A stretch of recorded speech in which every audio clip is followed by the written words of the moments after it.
प्राण प्रिय बात लगी है, इसलिए दोबारा इसको कह रहे हैं। बाहे निरुद्धे मनसा प्रसन्नता, मनः प्रसादे परमात्म दर्शनम, तस्मिन् सुदृष्टे भवबंधनाशो, बहिर्निरोधा पदवी विमुक्ते। सैकड़ों बार कल से ये श्लोक बार बार चल रहा है। वाहे निरुद्धे मनसा प्रसन्नता।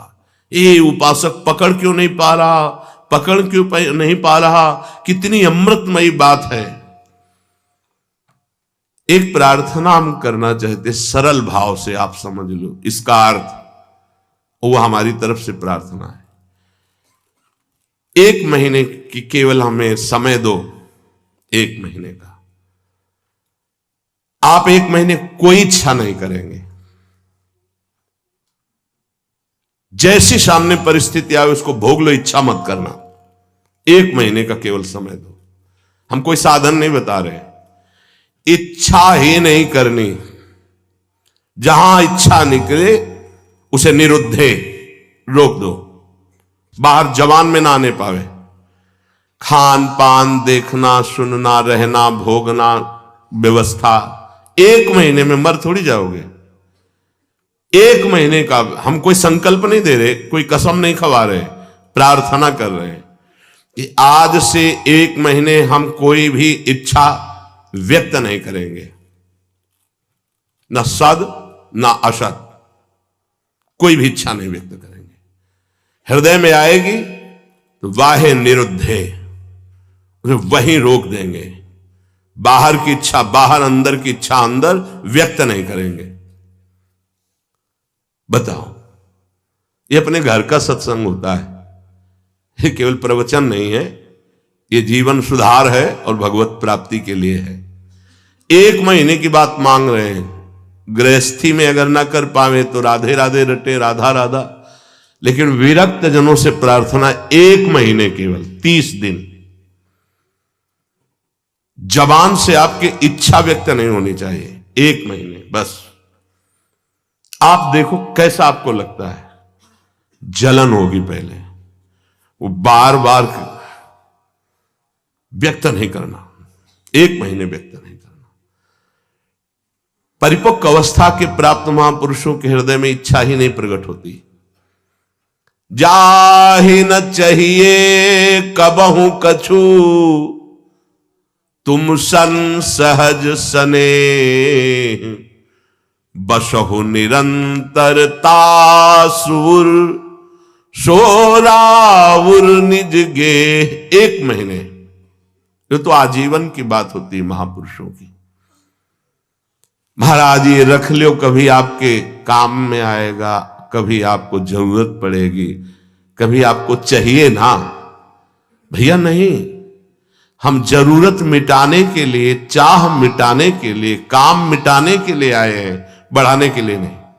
आप रखो, जब जरूरत होगी मेरा मालिक उस समय दे देगा।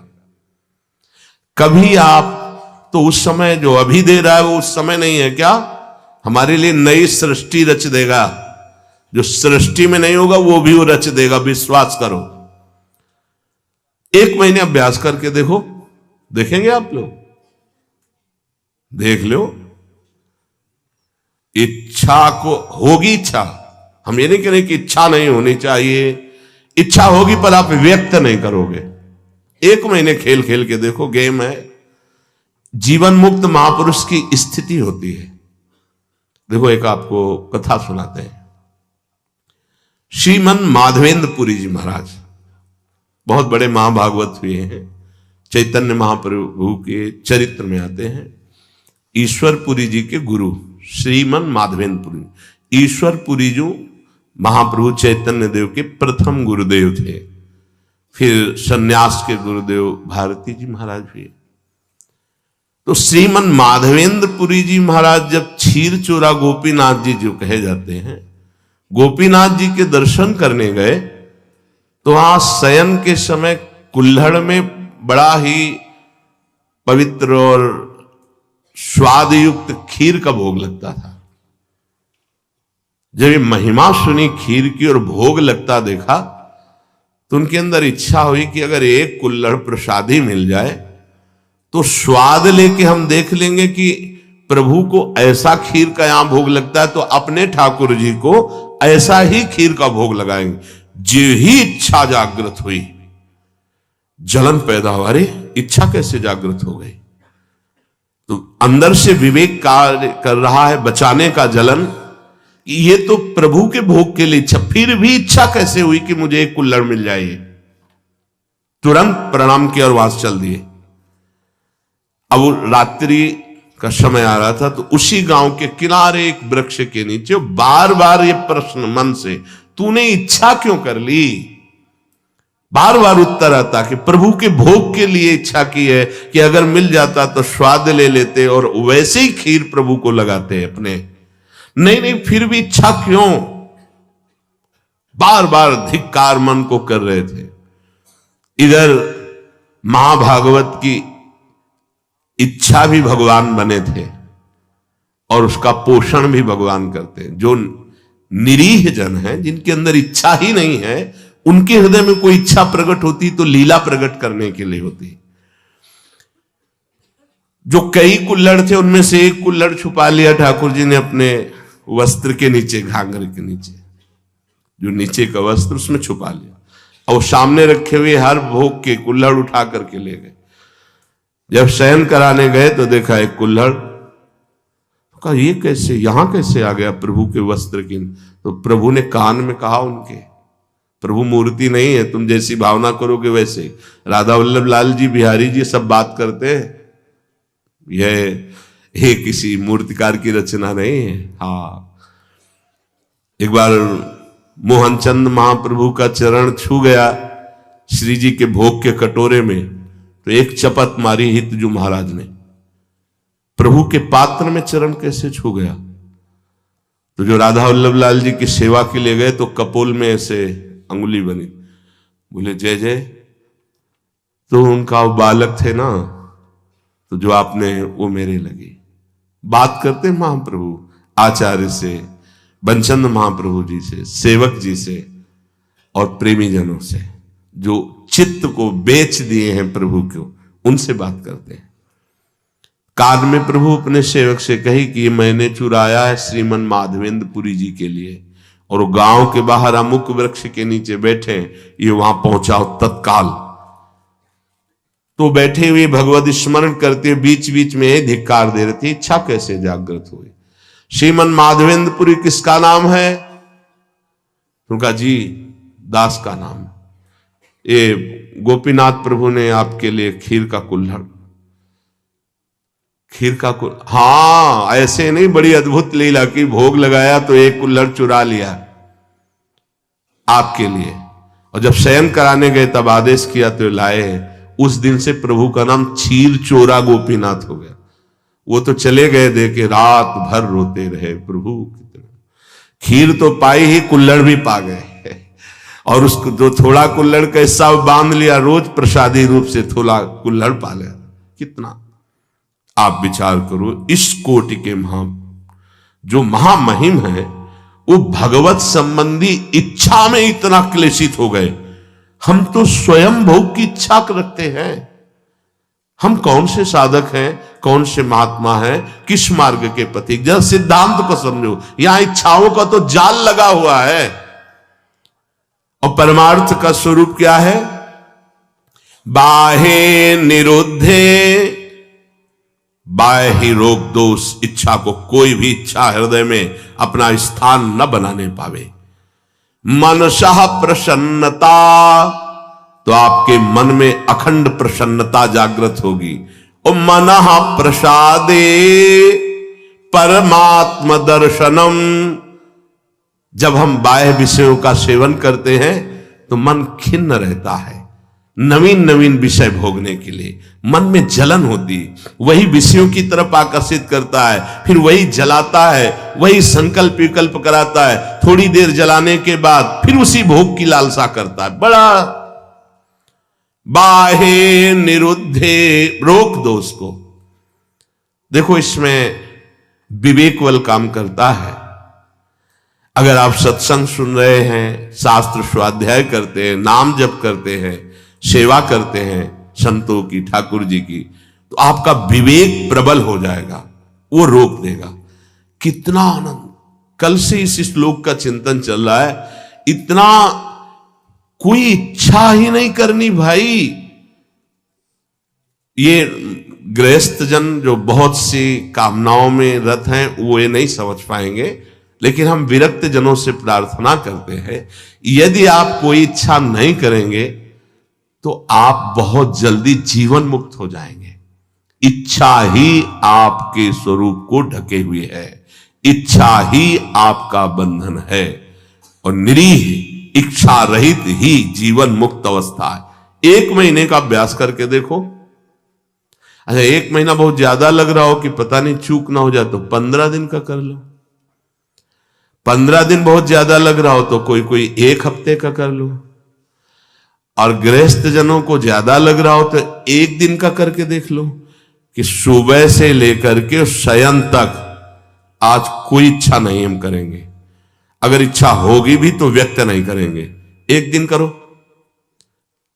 विरक्त के लिए 1 महीना, नए साधक के लिए 15 दिन, बहुत नए साधक के लिए 1 हफ्ता, गृहस्थ के लिए 1 दिन और 1 हफ्ता। देखो ना करके क्या बिगड़ जाएगा। आज सुबह से शाम तक कोई इच्छा प्रकट नहीं करेंगे। हृदय में होगी तो उसको वहीं दबा देंगे, वाणी से नहीं बोलेंगे। देख लो,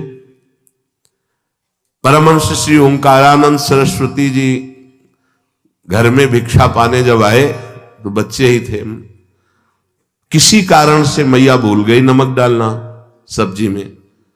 वो पा के गए, पिताश्री आए पाने, जेही, अरे सब्जी में तो नमक, अरे भूल गई, क्योंकि छोटे छोटे बच्चों के भूल गई। वो गए, कहा स्वामी जी सब्जी कैसी बनी थी? बोले नारायण नारायण, बहुत सुंदर, परम सात्विक बनी। नहीं स्वामी जी उसमें तो नमक था ही नहीं। अरे बेटा, प्राणों का पोषण करना ये नमक है कि नहीं, ये आप गृहस्थ लोग देखते हो। हमें तो जो प्राणों के पोषण के लिए मिला तो नारायण नारायण नहीं बचा उसमें, बिल्कुल कहीं कोई स्वाद दृष्टि इच्छा ही। 1 दिन करके देखो गृहस्थी, और 1 महीने अच्छे साधक, ये जीवन की धारा बदल जाएगी। जीवन की धारा, आप विरक्त हैं, आपके लिए कोई कर्तव्य नहीं, जीवन की धारा बदल जाएगी। बस कट्टरता पूर्वक एक बार इस बात पे आना कि नहीं बोलना, स्वास्थ्य बिगड़ जाए, प्रारब्ध भोग लेंगे, लेकिन हम कहेंगे नहीं। 1 महीने के लिए आपके साथ हम भी हैं। मेरी स्वामी जो पहले से ही उसे देख रही, इच्छा क्यों? अगर हुई तो चुप हो जाओ ना, वही इच्छा देने वाली तो वही पूर्ति करने वाली। इच्छा हुई, नहीं पूर्ति हुई तो उनका विनोद है, पूर्ति हो गई तो उनका दुलार है। दोनों में हमें पूर्ण ही रहना है, हमें इच्छा नहीं करनी। ठीक है, पकड़ी गई बात। 1 महीना अपने विरक्त जन इच्छा नहीं करेंगे। पक्का नहीं, पक्की बात करो। हाँ नहीं, देखो ना आप, इसमें जीवन मुक्त अवस्था की तरफ कदम है। 1 महीना जीवन मुक्त रहकर फिर आगे का तो अभ्यास पुष्ट ही होगा। 1 महीना कोई इच्छा नहीं, आएंगी परिस्थिति, बस कहना ही तो है। नहीं, कहना ही नहीं है, कुछ नहीं कहना। 1 महीना नहीं बोलना है इस विषय पर कि आज हमारी ये इच्छा है, बोलना नहीं। आगे चले पक्का। और 1 दिन आप लोग गृहस्थ जन करके देखो कि आज एक पूरे दिन में कोई आकर के ऐसी प्रतिकूल परिस्थिति करेगा तो फिर आपकी इच्छा जागृत। हर इच्छा में देखना, केवल खान पान में नहीं कि हमारी इच्छा के विरुद्ध वो बोल रहा है तो हम नाराज हो जाए। नहीं, हमारी इच्छा नहीं है तो हम नाराज क्यों होंगे? हमारी इच्छा नहीं अनुकूल बोले तो प्रतिकूल बोल रहा है, मुझे कोई परेशानी नहीं। इसीलिए 1 दिन दिया है, क्योंकि गृहस्थी में बहुत 1 दिन शांत, एकदम चुप, अंदर जो आए उसे सह जाओ। और 1 महीने अपने लोग, ये केवल खान पान की इच्छा के अंतर्गत नहीं है, संपूर्ण इच्छाओं के अंतर्गत है। ना लोक की ना परलोक की कोई इच्छा नहीं। हम आएगी हृदय में तो उसको नोट करेंगे, लेकिन बाहर नहीं बोलेंगे। और उस इच्छा की छानबीन करेंगे ये इच्छा क्यों आई है, किस गलती से आई है, या किस कमी के कारण आई। एक बार पूज्य श्री राधा बाबा भाई जी से कहा कि मिठाई की इच्छा हो जाती है, मीठा देखते ही अधिक पा लेते हैं, क्या अभी ब्रह्मबोध नहीं हुआ, क्या मेरे बोध में कमी रह गई। भाई जी ने कहा नहीं। तो उनका फिर इच्छा क्यों, उनका शरीर में कमी है आपके, जिस पदार्थ की उस शरीर मांगेगा उसको दे देना है। आप कहीं लेने तो जाते नहीं, यदि आ जाता है सामने तो आप उसे पा लेते हैं। तो इस शरीर की आवश्यकता है, ना कि आपकी आवश्यकता है। बोले हाँ, बहुत दिन से प्रश्न चल रहा था कि मीठा देखते ही और मीठा पाने में उधर ही अधिक प्रियता है, तो इसका मतलब इच्छा हमारी है। तो उनका नहीं, आपकी नहीं, ये शरीर की आवश्यकता है, ऐसा वहां उत्तर दिया। पर अपने को 1 महीना शरीर की आवश्यकता भी होगी तो नहीं मांगेंगे, जो जैसी व्यवस्था उसमें शांत, इच्छा नहीं करेंगे। बाहे निरुद्धे मनसः प्रसन्नता, बड़ी मन में प्रसन्नता होगी। ये जो प्रसन्नता है भगवत प्राप्ति कराने वाली होगी। हमारी प्रसन्नता को क्षीण करती रहती इच्छा, इच्छा ही बंधन है और निरीक्षा ही मोक्ष पदवी है। कोई इच्छा नहीं, चाह मिटी चिंता मिटी मनुआ बेपरवाह, जिनको कछु न चाहिए वो साहन के साथ। 1 महीना का अनुष्ठान है, लोग कहते हैं ना कि ये फलाहार का अनुष्ठान, इसका अनुष्ठान, 1 महीना का अनुष्ठान इच्छा नहीं करेंगे। जो हमारी दिनचर्या वो चल रही है, कोई इच्छा नहीं। हमें परिक्रमा लगाने जाना इच्छा हुई, हम इसे भी रोक, न सत ना सत। अगर प्रभु की इच्छा है तो गुरुदेव से बुलवा देंगे, जाओ परिक्रमा लगा के आओ। आज से 1 महीने तक कोई भी इच्छा, सत या असत, किसी भी इच्छा को हम बाहर व्यक्त नहीं करेंगे। जो दिनचर्या बना दी गई वो इच्छा नहीं है, वो कर्तव्य पालन है, उस पे चलेंगे।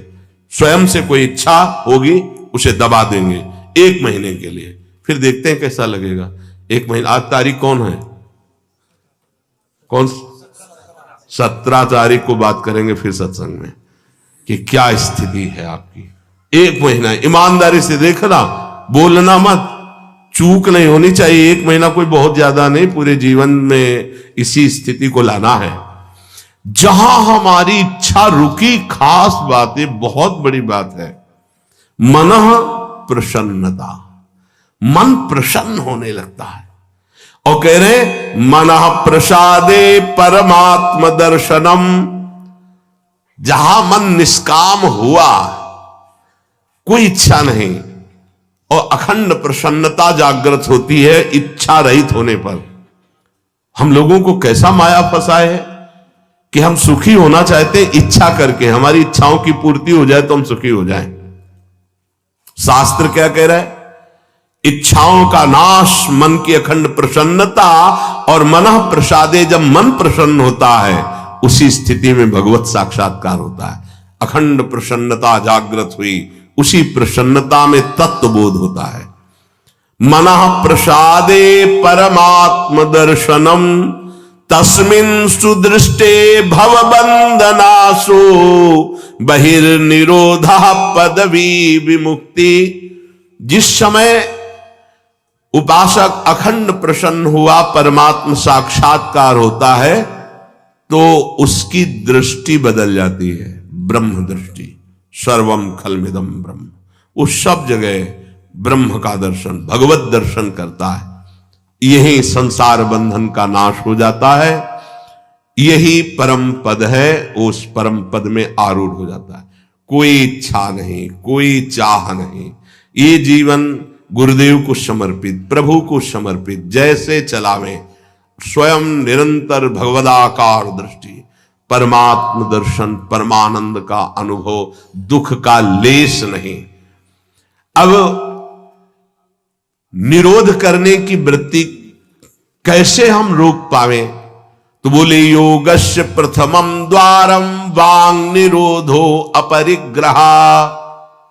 पहले वाणी को रोक दो, उचित बोलो केवल, जितना शास्त्र सम्मत बोल सकते हो उतना बोलो, अन्यथा मौन रहो। नाम कीर्तन, वाणी गायन। पहला योगस्य प्रथमम द्वारम, कल चर्चा हुई थी। दूसरा अपरिग्रह, कोई भी चीज अपने पास ऐसी न रखी जाए जो हमारी इच्छाओं का वर्धन कर दे। अगर वस्तु समीप रहेगी तो वो अपना प्रभाव दिखाएगी, इच्छा प्रकट कर देगी विरक्त के लिए। जो सीधे परमात्मा साक्षात्कार के लिए चला है, अपनी कुटिया में बस जितना मन को चंचल ना कर पावे उतना है। महापुरुषों ने सदैव ऐसा ही किया है। गुरुदेव भगवान की आज्ञा से तेहरा से सुबह 7 और 8 के बीच में जाके चून मांग लाते। उसी चून की जो बाजार गए, सब्जी मंडी से घूमे आए, जो उनकी झोली में डाल दिया, वो सब्जी बना ली, नहीं तो 2 रोटी बन गई। महाराज जी उसी गुरुदेव भगवान को देखा है। महापुरुषों ने भगवत प्राप्ति के लिए इच्छाओं का दमन किया, इच्छाओं का नाश किया। देखो अब क्या होता है, अपने लोग बड़े बहाने से अपनी वासना का पोषण करने लगते हैं। अमुक चीज बोले आज श्री जी की यही इच्छा है, हाँ ठीक मान लेंगे आपकी बात, भोग लगाइए और बांट दीजिए, पशु पक्षी सबको बांट दीजिए। आप उठाइए झोली, जाइए मधुकरी मांग के सूखी रोटी लाइए, तो पता चलेगा आप श्री जी की इच्छा का अनुमोदन करते हैं।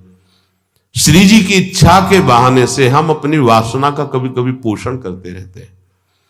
देखो गोविंद देव जी महाराज ने बाबा बलराम दास जी झाड़ू मंडल के जो थे, उनसे यही कहा था कि हम तो, हमारा संपूर्ण जगत हम तो सब पाएंगे, लेकिन आप तो अब श्री जी के प्रसाद के बहाने इतना हलवा पूड़ी कचौड़ी पकौड़ी सब, तो उनका भोग लगेगा। महाराजा धीराज है हमारे, और रोज पाएंगे तो पेट बढ़ेगा, गैस बढ़ेगी, चर्बी बढ़ेगी, भावनाएं वैराग्य से रहित हो जाएंगे। बात मान लेना, भोग लगे सबको बांट दो, थोड़ा थोड़ा, भर पेट। अपने यहां जैसे जाते हैं साधक तेहरा से 100-250 जो भी रोटी मिलती है इकट्ठे मांग के लाते हैं, फिर पाते हैं वही। उदर भरो माधुकरी से, रूखे सूखे से भोग लगाओ, रोज भोग लगाओ और उसे बांट दो। इतना इतना अगर सो तो कोई, हम माधुकरी से अपना अगर, या प्रभु को जो प्रसाद भोग लगा है उसमें से सूखा और जो अच्छा अच्छा पदार्थ है वो और सबको, पशु पक्षी भी तो वृंदावन के संत हैं, बांट दिया।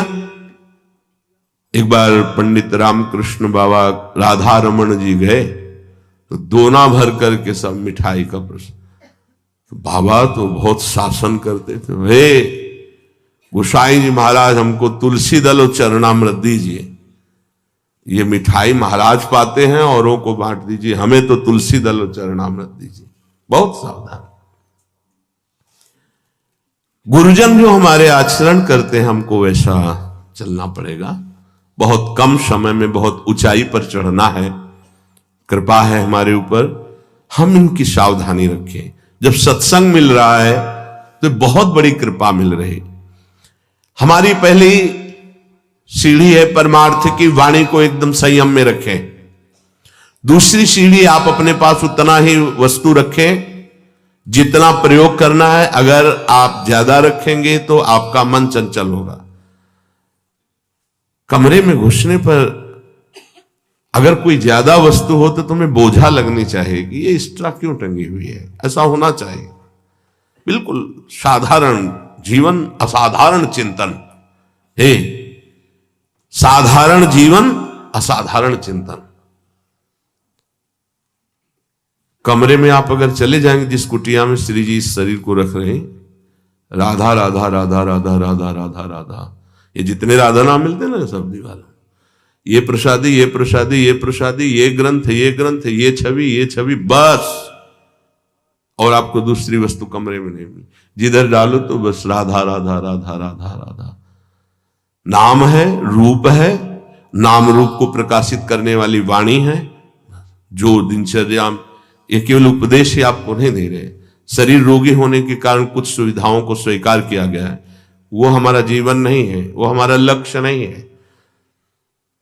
जीवन में प्रतिग्रह लेना उतना जितना हमारे जीवन का यापन होना है, नहीं तो नष्ट हो जाओगे, पक्का समझ लो। अपने पास एक भी कपड़ा ऐसा ना होना चाहिए कि जो बाद में किसी के काम में आवे, बाद में यही आवे किसी जला दो तो अच्छा है, पक्का समझना। साधु का परिग्रह रहित जीवन होना चाहिए। आज ऐसी अवस्था नहीं रह गई कि हम विचरण करके, जैसे पीछे आए हैं विचरण करें। साधुओं को घेर कर पशुओं की तरह मार डाला जाता है। अब ऐसा समय नहीं है कि आप तीर्थयाटन करें, भ्रमण करें। अब समय ऐसे है कि भगवान की कृपा से यदि कुटिया बन जाए तो धाम आदि में वास करो, चुपचाप नजदीक के गांव से जहां परिचय है वहां से मांग के खा लो, नहीं और गांव में घुसोगे तो और भी हो सकता है कुछ। समय कलयुग का बढ़ता ऐसा प्रभाव चला जा रहा है कि यार संत हैं, तुमको कोई संशय हो रहा है तो बंदी बना लीजिए और उसकी जानकारी कीजिए, क्या प्रसंग था। ऐसे पशुओं की तरह टूट पड़ना, संत का मतलब इस तरह से उपहास, इस तरह से अमर्यादित चेष्टा तो बहुत ही घातक चेष्टा है। तो आजकल ये समय नहीं रह गया कि आप जवान जवान साधु गांव गलियों में घूमे। हाँ, निर्धारित है, जैसे हमारे ब्रजमंडल के गांव हैं, ये जानते हैं, ये संत की मर्यादा को जानते हैं, इनके दरवाजे से मांग लो। अब समय नहीं रह गया, नहीं पशुओं की तरह घेर के मार डालते हैं, जान से मार डालते हैं। ऐसा तो बड़ा कठिन है। कोई भी ऐसे निंदनीय आचरण इस भेष का लेके कर सकते हैं, लेकिन बहुत अच्छे अच्छे भी महापुरुष हैं। तो परिग्रह रहित जीवन, पर अब धाम में इसकी जरूरत है कि आपके वास की व्यवस्था हो, आपका भोजन शरीर यापन के लिए हो, खूब भजन करके शरीर पूरा करो धाम में। अब ये समय नहीं रह गया कि आप बाहर भ्रमण करें। सच्ची कह रहे हैं, अपने लोगों ने जो जीवन, तो वो अब तो है ही नहीं वैसा जीवन, चलने लायक नहीं जीवन है। परिग्रह उतना ही रखो जितनी आवश्यकता। रोज का रोज ठाकुर जी व्यवस्था अपने जनों की करते हैं। आप अपनी चिंता न करेंगे, अपनी चिंता करेंगे तो ठाकुर जी निश्चिंत हो जाएंगे आपसे। और हम चाहते हैं कि वो निश्चिंत ना हो, हम निश्चिंत हो उनके भरोसे पर। निराशा, हमारे अंदर किसी से कोई आशा न रह जाए कि ये व्यक्ति भगत है, ये बहुत जहर है, प्रार्थना है मान लेना। ये जो आज का सत्संग बिल्कुल अंतर की बात से हम कह रहे हैं, इसे समझ लीजिए, बहुत सुधरने की जरूरत है। हम जरा सा कुछ भजन करते हैं, चार गृहस्थों को साथ लेके चल देते, धनी मानी, और वही जरूरत नहीं है। आप निरपेक्ष होकर के अपने धर्म का पालन कीजिए, मन आए चार रोटी दे दीजिए, इसके बाद हम आपको पहचानेंगे नहीं। पहचान प्रभु से है, उन्होंने प्रेरित करके आपको भेजा। हम आपको कुछ नहीं जानते ना कभी मानते हैं। प्रभु आयो बस इतना ही जानते हैं, इतना ही कार्य आपके लिए था, प्रेरित किया और रखवा दिया। चलो, पीछे नहीं पड़ना, पीछे तो प्रभु के पड़ना है। लेकिन यहां उल्टा हो जाता है, प्रभु की तरफ पीठ हो जाती है, उनकी तरफ मुख हो जाता है। तो निराशा आशा ही परमम दुखम, नैराश्यम परमम सुखम। दोबारा इसलिए समझा रहे हैं कि साधना में बहुत जरूरी बात है। किसी भी ने बहुत सेवा की, जब कोई नहीं था तो बाजार में खड़े हुए के कहा कि जिंदगी में कभी ऐसा मत समझ लेना कि हम तुम्हारा एहसान मानेंगे। तो बहुत प्रेमी जन है, बाबा ऐसे बंद कर बात, बता कल क्या लाना है। वो तो बहुत निरपेक्ष है, आज भी वैसे ही, पहले दिन से आज तक वैसे ही, वही श्रद्धा, वही निष्ठा, वही समर्पण। 26 साल हो गए होंगे लगभग, वही समर्पण, वही निष्ठा। कोई दिन ऐसा नहीं जिस दिन सेवा उनकी ना होती। शाम के वही आके पूछते थे, कुछ मिला खाने को, वही निष्ठा, वही। वर्षा है तो भींगता हुआ, गिरता हुआ, वो तो देखा है ना। और कभी एहसान नहीं, आओ आओ आपने, कभी नहीं। ऐसे उसका भी कभी नहीं, कोई मांग नहीं, कोई प्रश्न नहीं, और इधर से भी कोई बड़ाई नहीं, कोई अपनापन भी नहीं दिखाया। ये तब ऐसे चलता है। निराशा, एकमात्र श्री जी से आशा। ये देख लो, अंदर किसी से भी आशा नहीं होनी चाहिए। आशा हम प्रभु से प्राप्त करने की। क्या आपके चरणों का प्रेम, आपके नाम का प्रेम, कोई आशा ही ना रह जाए, ऐसी आशा आपसे आशा है कि कोई आशा ही ना रहे।